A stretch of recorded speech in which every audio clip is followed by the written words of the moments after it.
Il faut surtout pas avoir de masque pour le grand public, ça n'a pas d'intérêt. Le port du masque sera rendu obligatoire dans tous les transports. J'insiste.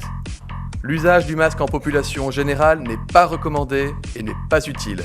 De porter un masque plutôt que de ne pas en porter. Bref, j'étais en train de passer une super soirée, seule avec ma télé. Sur ces branches, les Gilets jaunes et les militants pour le climat ont accroché leurs revendications communes pour défendre la planète et combattre les inégalités sociales. Bref, c'était passionnant. Alors, j'ai tout regardé. Parce qu'on ne vit plus, on survit. On se pose tous la question de savoir est-ce que ça vaut encore le coup d'aller travailler. Moi, je crois pas qu'il y ait de bonnes ou de mauvaises situations.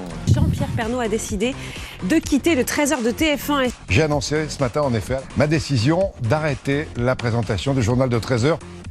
Je vais prendre pour la première fois la décision la plus difficile de ma vie. Je ne veux plus me mentir. Et donc, je prends la décision de quitter le gouvernement. Et puis là, tout s'est arrêté. Bref, j'étais choquée. Fallait vraiment que ça s'arrête. Alors, j'ai arrêté. J'ai éteint la télé, je suis sortie et j'ai réfléchi. J'ai rien trouvé. Je me suis dit, faut vraiment que je fasse quelque chose. Alors, j'ai pris mon ordi, je l'ai posé, je l'ai ouvert, je l'ai allumé, j'ai tapé solidaire. J'ai vu ça. Je me suis dit, tu t'es trompé. Pas étonnant, je suis dyslexique. Bretodo, abredodo. J'ai tapé solidaire. Je suis tombée sur Ferme Habitat Solidaire. J'ai maté la vidéo, j'ai adoré. Je voulais m'investir, alors j'ai cliqué sur comment être utile. Là, j'avais 3 propositions. Devenir bénévole, visiter le lieu, faire un don sur internet. Je voulais être bénévole, j'ai consulté mon agenda. J'ai cherché un créneau, j'avais pas de créneau. Bref, j'ai annulé bénévole. Je voulais visiter le lieu, j'ai pris mon skate et je me suis lancée. Ma roue était grippée. Bref, j'ai annulé ma visite.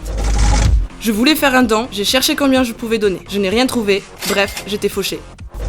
J'ai lu que cet asso, depuis 10 ans, ne vivait que grâce aux dons de personnes solidaires. Alors, j'ai décidé de faire un effort. Je fais un effort. Je suis devenue bénévole, je donne un coup de main, 2 heures par semaine. Je suis super heureuse, je rigole beaucoup et je me sens utile. J'ai vu qu'à la ferme, on se rendait mutuellement la vie plus belle. Bref, je suis une bénévole solidaire. Le lendemain, j'ai visité la ferme avec mes amis. C'était à côté de chez moi, en plein Toulouse. On a caressé les lapins, on s'est baigné avec les canards, on s'est couché avec le cheval, on a joué avec les chiens, on a baladé les chèvres, on a partagé un repas. Bref, je suis un visiteur solidaire. Une fois par mois, je dépense moins d'achats sur Amazon, je gagne de l'argent et du coup je peux faire un don. Quand je donne à la ferme, je le déduis de mes impôts et si je paye pas d'impôts, je peux toujours donner. Bref, je suis une donatrice solidaire.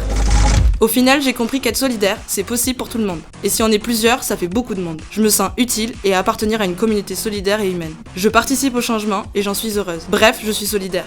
Et vous ? Bref.